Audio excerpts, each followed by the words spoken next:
Good morning everyone. माझं नाव निखिल विनायक गावंडे.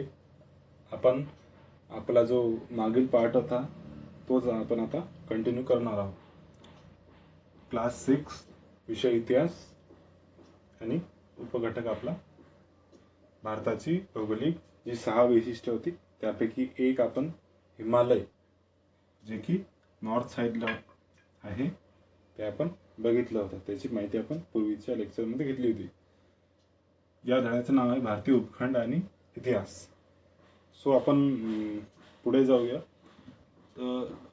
आज आपण सिंधू नदी, सिंधू, गंगा, ब्रह्मपुत्रा हे जे 3 प्रकारचे ज्या नद्या आहेत यांच्याबद्दल माहिती आणि इतर अन्य यांच्याबद्दल देखील माहिती आपण घेणार आहोत. सो ओके, आपल्याला सगळ्यांना माहिती आहे की सिंधू नदी ही भारताच्या नॉर्थ ईस्ट, डायरेक्ट नॉर्थ पण नाही, ईस्ट पण नाही, नॉर्थ ईस्ट म्हणजे उत्तर पूर्व या डायरेक्शन मध्ये असे ते वाहत तिबेट त्या एरियामधून उगमस्थान होऊन ब्रह्मपुत्रा नदी ही येते. सिंधू नदी भारताच्या वायव्य किंवा नॉर्थ वेस्ट या डायरेक्शन मध्ये अशी वाहते, हिमालयातून उगम पाहून पुढे पाकिस्तानमध्ये ती जाते. आणि गंगा ही आपल्या सेंट्रल भागमध्ये आहे, यूपी जो रिजन आहे त्यामध्ये ह्या गंगा नदी ही वाहते. सो बेसिकली आपण आता त्याबद्दल थोडी माहिती घेऊया. सिंधू, गंगा आणि ब्रह्मपुत्रा या 3 मोठ्या नद्या आहेत. तशा आता भारतामध्ये अनेक हजारोच्या संख्येने नद्या आहेत, छोट्या मोठ्या उपनद्या अशा प्रकारच्या, प्रमुख ह्या 3च आहेत, ब्रह्मपुत्रा, सिंधू, गंगा. त्यांच्या उपनद्या, त्यांच्या खोऱ्यांचा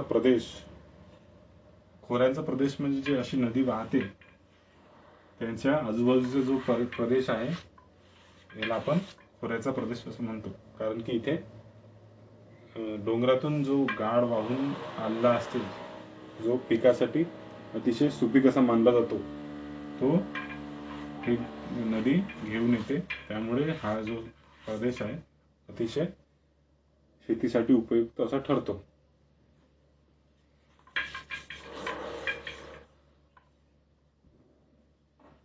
सो उपनद्या यांच्या खोऱ्यांचा प्रदेश आहे. हा प्रदेश पश्चिमेकडे सिंध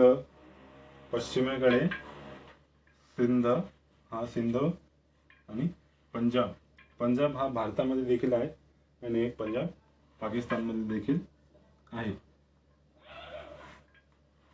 पश्चिमेकडे बेसिकली सिंधू नदी पूर्वेकडे सध्याच्या बांगलादेश पर्यंत पसरलेला आहे. म्हणजे बांगलादेश पासून ते इथे पश्चिमेपर्यंत पंजाब किंवा सिंध हा प्रदेश, इथे या 3 नद्या, महत्वाच्या 3 नद्या ह्या अस्तित्वात आहेत. भारतातील सर्वाधिक प्राचीन नगरी हडप्पा संस्कृती आणि त्यानंतरची प्राचीन गणराज्ये आणि साम्राज्य याच प्रदेशात उदयास आले. तर मुख्यतः हे या प्रकारची जी मी कालच्या लेक्चरमध्ये पण सांगितलं की जी लोकसंख्या ही कुठे वाढते, जिथे ह्युमन कंडिशनसाठी जे बेसिक नीड्स आहेत, अन्न, वस्त्र तर ठीक आहे, ते प्रोडक्शन करू शकतो आपण, म्हणजे त्या काळी निवाराचा पण एवढा काही प्रश्न नाही. निवारासाठी फक्त वातावरण, तिचे जे वातावरण आहे ते ह्युमनसाठी सुटेबल आहे का. लेट्स एक्झाम्पल, हिमालयमध्ये अतिशय थंड आहे, राजस्थानमध्ये अतिशय गरम जो वाळवंट आहेत त्याची गोष्ट केली, परंतु ऑल ओव्हर इंडिया जसं महाराष्ट्र किंवा अदर जे स्टेट आहे तिथे वातावरण ह्युमनसाठी राहण्यासाठी योग्य आहे. त्यामुळे निवारासाठी किंवा ह्युमन वातावरण कसं आहे आणि अन्न म्हणजे तिथं शेती ही कशा प्रकारची होते. डोंगराळ प्रदेशात थोडा प्रॉब्लेम जातो, परंतु प्लेन जमिनीवर अतिशय चांगल्या प्रकारचं किंवा योग्य ते पीक आपण घेऊ शकतो.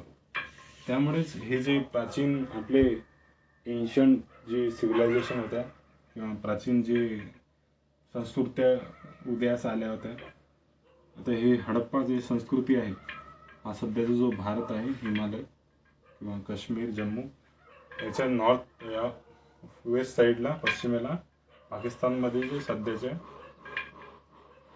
अशा या भागात ही सिव्हिलायझेशन पूर्वीच्या काळी अस्तित्वात होती, त्याचे अवशेष देखील मिळालेले आहे. सो आणि बरेचसे प्रदेश, कारण की ते प्रदेश ते संस्कृत्या, ते लोक नदीच्या किनारी सुपीकतेमुळे किंवा तिथं पाण्याचा, अन्नाचा स्रोत असल्यामुळे ते नदीच्या किनारीच आपले गाव किंवा आपले वस्त्या हे वसवत होत्या. सो अनेक साम्राज्ये, गणराज्ये या प्रदेशात उदयास आली. नेक्स्ट आपण थर्ड वन बघू आपण, वाळवंटी प्रदेश. आपण दोन बघितलंय. पहिला म्हणजे हिमालय.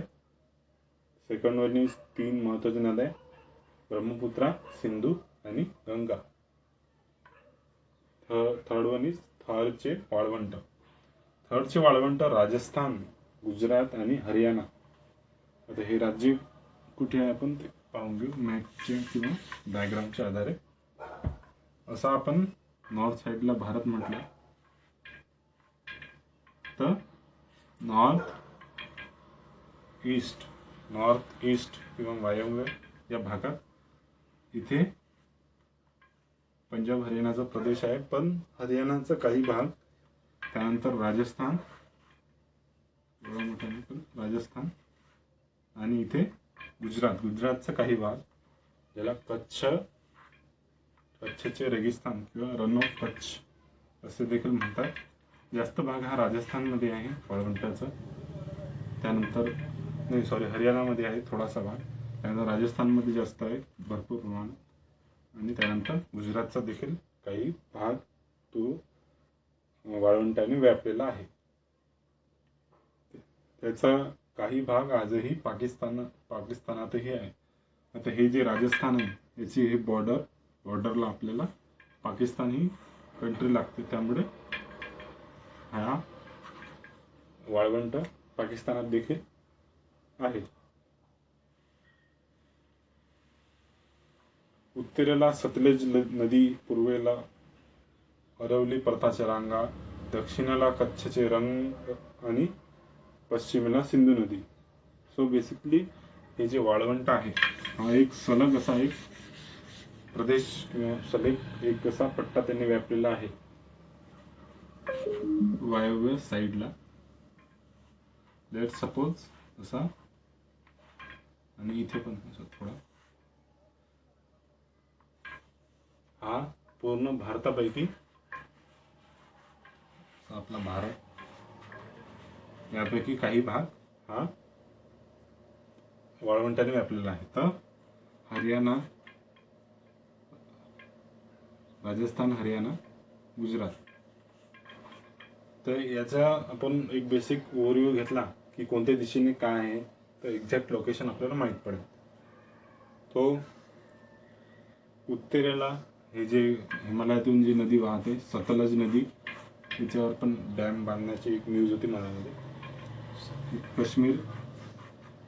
जम्मू आणि काश्मीरमध्ये सतलज नदी ही उत्तरेला, पूर्वेला अरवली पर्वताच्या रांगा, इथं म्हटलं तरी चालेल, पूर्वेला अरवली पर्वत, दक्षिणेला कच्छचे रण जे की गुजरात या प्रांतामध्ये येते, आणि पूर्वेला सिंधू नदी. अशा प्रकारचा हा एक मधातला जो भाग आहे हा एक वाळवंट म्हणून आपल्याला पाहावयास मिळतो. वाळवंट म्हणजे जिथे पाण्याची स्कार्सिटी किंवा पाण्याचे प्रमाण फार कमी आहे, त्या जमिनीमध्ये कोणत्याही प्रकारचे पीक घेतल्या जात नाही. एक प्रकारे वाळू म्हणू शकतो आपण की ते कन्स्ट्रक्शन मध्ये देखील वापरता येत नाही. बेसिकली त्याचा काहीच एक उपयोग असा नसतो. पाकिस्तानमध्येही तिला हाकरा या नावाने ओळखतात. परीक्षेत येऊ शकते हा प्रश्न की पाकिस्तानमध्ये या भागाला काय म्हणतात, तर हाकरा. त्यांच्या लँग्वेजमध्ये ते हा शब्द दिसून येतो. राजस्थान आणि पाकिस्तानमधील तिचे पात्र आता कोरडे पडत चालले आहे. बेसिकली पाणी हे कमी होत चालले आहे तिथे.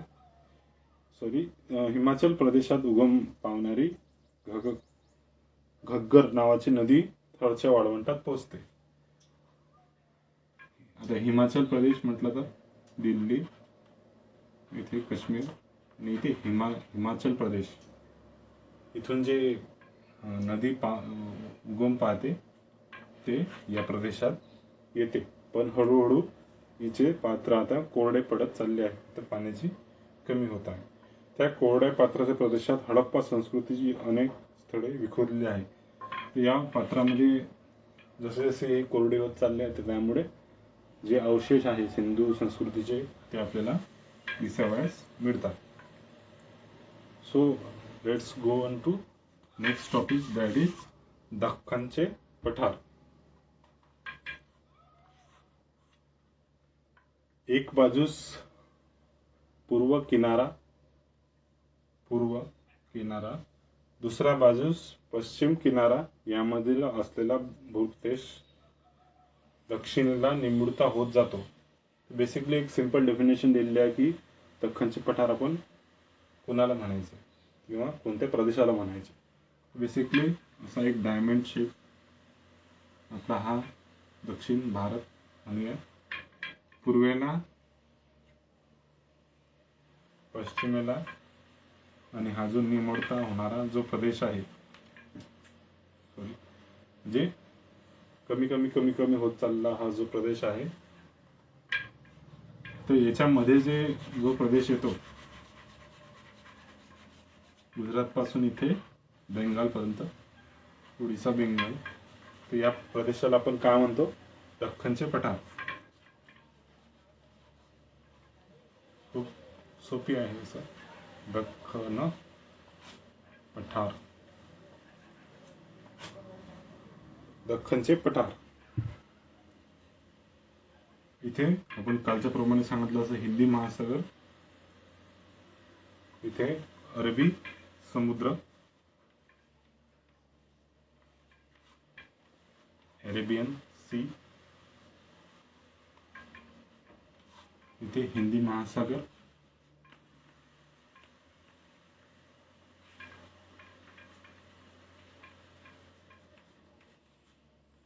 हिंदी महासागर दिसत नसेल तर, आणि इथे बंगालचा उपसागर, बंगालचा उपसागर.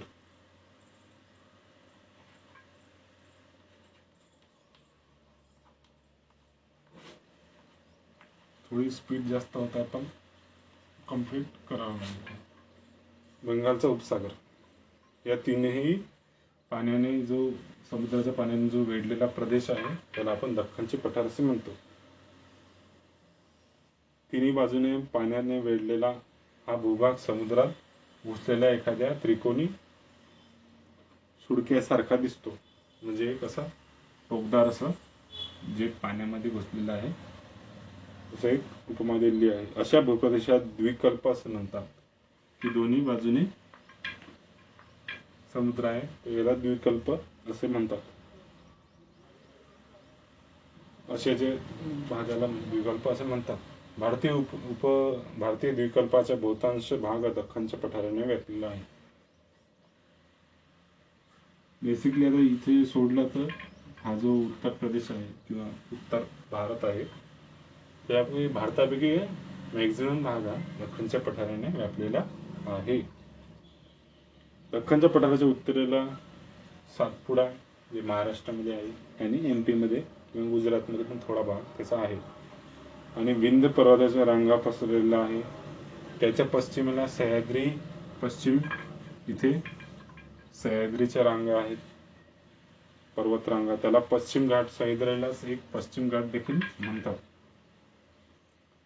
Again important aspect. सह्याद्रीच्या पश्चिम पायथ्याशी कोकण आणि मलबारच्या किनारपट्टीचा प्रदेश आहे. सह्याद्रीचा जो सह्याद्रीच्या पश्चिम पायथ्याशी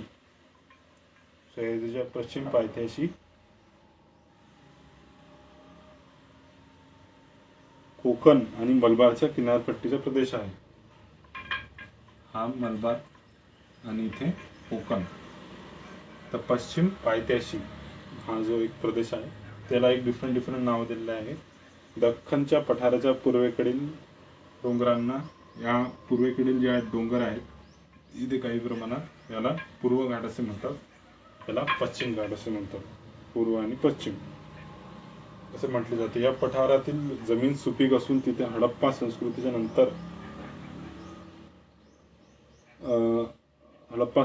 नंतरच्या काळात अनेक कृषीप्रधान संस्कृती नांदत होते. बेसिकली इथे अनेक प्रकारच्या संस्कृती नांदत होत्या. मौर्य साम्राज्य हे प्राचीन भारतातील सर्वात मोठे साम्राज्य होते आणि दख्खनच्या पठाराचा समावेश या साम्राज्यात झाला होता. तर जे प्राचीन काळी पुढे तुम्ही स्टडी करणार जे मौर्य एम्पायर म्हणतात साम्राज्य, ते देखील दख्खनच्या पठाराच्या भागातच मोठे झाले होते. मौर्य साम्राज्यानंतर इथे अनेक छोटे मोठे साम्राज्य होऊन गेली. बेसिकली हा अतिशय चांगला सुपीक अशा प्रकारचा जमीन असल्यामुळे इथे अनेक प्रकारचे असे मौर्य, त्यानंतर अनेक असे मोठी किंवा छोटी मोठी दोन्ही हे साम्राज्य इथे अस्तित्वात आली. तर नेक्स्ट टॉपिक पाहू आपण किनाऱ्यांचे प्रदेश. एक छोटे असे टॉपिक आहे and easy to understand देखील आहे. समुद्र किनाऱ्यांचे प्रदेश असं म्हटल्याबरोबरच या नावावरूनच आपल्याला समजते की याच्यामध्ये काय दिलेलं असेल किंवा काय असेल. किनाऱ्यातील प्रदेश, नदी किनाऱ्याचा प्रदेश म्हणजे काय समजेल, जो प्रदेश नदीच्या किनारी वसलेला आहे. समुद्र किनाऱ्याचा प्रदेश, जो प्रदेश समुद्र किनाऱ्याच्या किनाऱ्यावर वसलेला आहे त्याला आपण समुद्र किनाऱ्यांचे प्रदेश म्हणतो. प्राचीन भारतात हडप्पा संस्कृतीच्या काळापासून पश्चिमेकडील देशांशी व्यापार चालत असे. हा व्यापार सागरी मार्गाने केला जाई. त्यामुळे भारतातील समुद्र किनाऱ्याच्या बंदरातून परदेशी संस्कृतीशी आणि लोकांशी संपर्क आणि देवाणघेवाण होत असे. बेसिकली जे प्राचीन काळात जो व्यापार अन्य अरेबियन देशांशी किंवा चायना किंवा अशा मोठ्या जे कंट्री, बेसिकली जास्त व्यापार हा अरब लोकांशी होत होता. त्यामुळे समुद्र किनारी एक असं स्टेशन म्हणजे आपण रेल्वे स्टेशन सारखं बंदर, त्याला बंदर असे टर्म दिले जाते. तर गुजरातमधील जे प्राचीन बंदर आहेत ते फार प्रसिद्ध होते. तिथून समुद्राच्या वाटे व्यापार हा किंवा देवाणघेवाण हे होत होते. हे प्राचीन आपले मार्ग होते, त्याकडे एक वे ऑफ बिझनेस होता. नंतरच्या काळात खुष्कीच्या मार्गाने म्हणजे जमिनीवरून व्यापार आणि दळणवळण सुरू झाले. तर पुढे हळूहळू जे दोन डोंगरामधील काही भाग किंवा डोंगरामधील काही फटीचा भाग होता तिथून देखील व्यापार हा, ज्याला खुष्कीचा मार्ग असे म्हणतात, तो होऊ लागला. म्हणजे खुष्कीचा मार्ग म्हणजे जमिनीतून केला गेलेला व्यापार. तरीही सागर मार्गाचे महत्त्व कायम राहिले, कारण की याला टाइम हा भरपूर लागतो ॲज कम्पेअर टू समुद्री मार्गाने. आणि इथे जहाजावर आपण जास्त प्रमाणात माल हा वाहून नेऊ शकतो ॲज कम्पेअर टू जमिनीने. सो लास्ट टॉपिक, समुद्रातील बेटे. म्हणजे आता नावावरून समजते की जे समुद्रामध्ये छोटे अंदमान निकोबार अशा प्रकारची जी बेटे आहेत त्याला समुद्रातील बेटे असे म्हणतात. अंदमान निकोबार ही बंगालच्या उपसागरातील भारतीय बेटे आहेत. तसे लक्षद्वीप हा बेटांचा समूह आहे जो की अरबी समुद्रात या साईडला पश्चिमेला बेटांचा समूह लक्षद्वीप. अंदमान निकोबार ही स्पेशल बेटे आहेत. प्राचीन काळाच्या समुद्री व्यापारात या बेटांचे स्थान महत्वाचे असावे, कारण की प्राचीन काळात जो व्यापार होत होता तर बेसिकली समजा इथून आफ्रिकेतून आपल्या भारतामध्ये व्यापार करायचा असेल तर मधात एक स्टॉप म्हणून याचा वापर केला जाईल. 2 ठिकाणी जायच्या मधात एक स्टॉप. तसेच लक्षद्वीप हा बेटांचा समूह आहे. प्राचीन काळात याचे फार मोठे स्थान होते. Periplus of the Erythraean Sea, Periplus of the Erythraean Sea म्हणजे तांबड्या समुद्रांचे माहिती पुस्तक. या पुस्तकात भारतीय बेटांचा उल्लेख आहे. हे पुस्तक अनामिक ग्रीक खलाशाने लिहिलं आहे. अनामिक म्हणजे ज्याचे नाव आपल्याला माहित नाही, की अननोन पर्सन, युनॅनिमस पर्सननी हे लिहिलं आहे की ते नाव काय, तांबड्या समुद्राचे माहिती पुस्तक. हे एक इम्पॉर्टंट आहे, याच्याकडे नोट करून ठेवा. तांबड्या समुद्राचे माहिती पुस्तक. अंदमान निकोबार, लक्षद्वीप आणि 1.3 आपण एक क्विक माहिती घेऊन हा धडा संपून टाकू. त्याच्या पहिले या पुस्तकाचं नाव आहे तांबड्या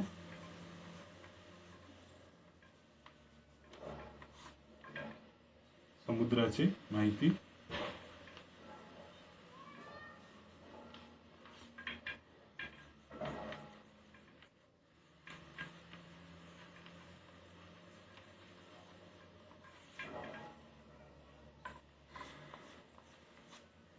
ठीक आहे. ते आता याचं नाव माहिती नाही तर नाव पण एक इम्पॉर्टंट असतं, पण याचं नाव या ग्रीक जो खलाशी होता, खलाशी म्हणजे जो समुद्राच्या वाटे नवीन नवीन प्रदेश शोधायला निघालेला असतो. आता 1.3 भारतीय उपखंड. हडप्पा आणि मोहनजोदडो ही शहर आजच्या पाकिस्तानात आहे. जो सिंधू नदीचा भूप्रदेश आहे तिथे हा हडप्पा आणि मोहनजोदडो ही शहरे होती. अफगाणिस्तान, पाकिस्तान, नेपाळ, भूतान, बांगलादेश, श्रीलंका आणि आपला भारत मिळून तयार होणारा भूभाग म्हणजे दक्षिण एशिया. दक्षिण एशियामध्ये कोणकोणते भाग येतात? पाकिस्तान, भारत, त्यानंतर बांगलादेश, भूतान, नेपाळ, श्रीलंका. तर आपण मॅपच्या आधारे पाहिलंय ते कोणते देश कुठे आहेत. एक इझी टू अंडरस्टँड आणि जास्त काळ लक्षात राहील. हा आपला भारत,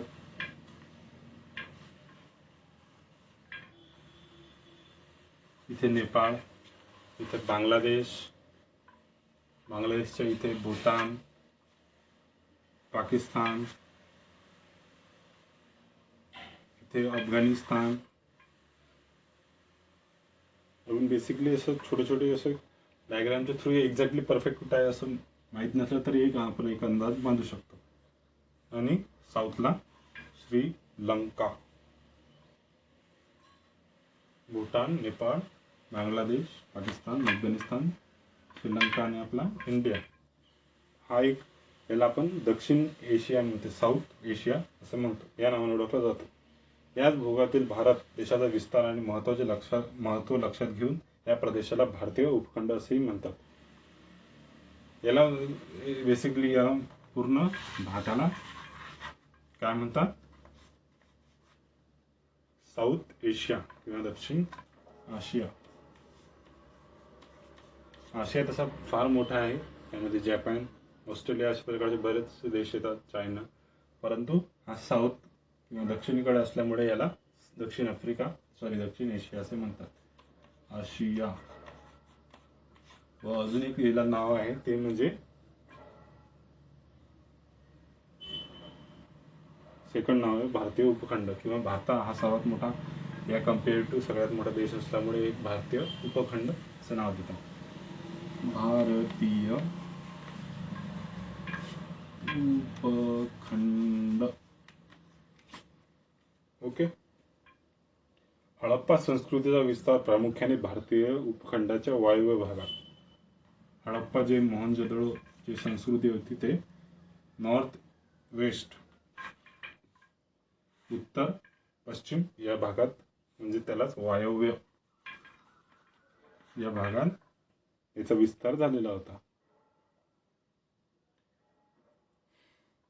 चीन आणि म्यानमार हे आपले शेजारी देश दक्षिण आशियाचा किंवा भारतीय उपखंडाचा हिस्सा नाही. म्हणजे जो चीन आहे आणि जो इथे म्यानमार आहे हा दक्षिण एशियाचा भाग नाही आहे. तरी प्राचीन भारताशी त्यांचे ऐतिहासिक संबंध आले होते. म्हणजे यांच्याशी व्यापार प्राचीन भारतामध्ये हे होत होते. त्यामुळे एक ऐतिहासिक संबंध हा आहेच. आणि आजच्या 21st सेंचुरीमध्ये त्या सगळे देश एकमेकांशी कनेक्टेड हे आहेतच. प्राचीन भारताच्या इतिहासात अभ्यासात त्यांचे महत्त्व स्थान आहे. म्यानमार, चायना आणि या सगळ्यांचीच एक प्राचीन आपण जो इतिहास म्हटला ते ऐतिहासिक गोष्टी सगळ्या आणि त्या भूगोलचा संबंध आल्यामुळे भौगोलिक प्रदेश यांचा एकमेकांशी असणारा संबंध त्यामध्ये अनेक गोष्टी आल्या. युद्ध, व्यापार अशा प्रकारचे जे गोष्टी आहेत ते अभ्यासात इतिहासाच्या अभ्यासात प्राचीन भारताच्या इतिहासाच्या अभ्यासात हे महत्त्वाचे स्थान ठेवतात. तर आज आपण हा धडा पूर्ण केला आहे. याच्यामध्ये आपण बरीचशी माहिती घेतली आहे. लास्ट पिरियडमध्ये आपण लोकांचे राहणीमान हे कसे एकमेकांशी अलग असतात, त्यामध्ये अनेक घराची बनावट, कपडे, जे वेशभूषा, आहार, घरबांधणी, व्यवसाय हे कसे डिफरंट असतात. त्यानंतर भारतीय भौगोलिक विशिष्ट त्यामध्ये हिमालय बघितला, नद्या बघितल्या, त्यानंतर वाळवंट पाहिला, त्यानंतर बेटे पाहिली, दख्खनचे पठार, समुद्राचे किनाऱ्याचे प्रदेश आणि बेट पाहिलीच. आणि भारतीय उपखंड हा जो प्रदेश आहे बांगलादेश, भूटान, नेपाळ, भारत, श्रीलंका, पाकिस्तान, अफगाणिस्तान याला भारतीय साऊथ एशिया, दक्षिण एशिया भारतीय उपखंड असे म्हणतात. आणि भारताचे जे संबंध म्यानमार आणि चायनासोबत होते याची देखील एक इम्पॉर्टंट स्थान आहे. तर मॅपच्या सहाय्याने हे एक इझी टू अंडरस्टँड होते. तुम्हाला हे लक्षात ठेवायचे आहे की कोणता देश कुठे आहे. तुम्ही गुगलवर देखील सर्च करू शकता की एक्झॅक्ट लोकेशन आपल्याला मॅपच्या थ्रू हे दिसते, गुगल अर्थ किंवा गुगल मॅपच्या थ्रू. तर हा धडा पुन्हा एकदा वाचण्याने तुमचं होमवर्क आणि हे एक्झॅक्ट लोकेशन या देशांच्या त्यांच्या एक्स्ट्रामध्ये करायचं असेल तर राजधानी आणि करन्सी हे देखील तुम्ही करू शकता. So basically that's all for today's lecture आणि आपण भेटूया नेक्स्ट लेक्चरमध्ये. So thank you very much.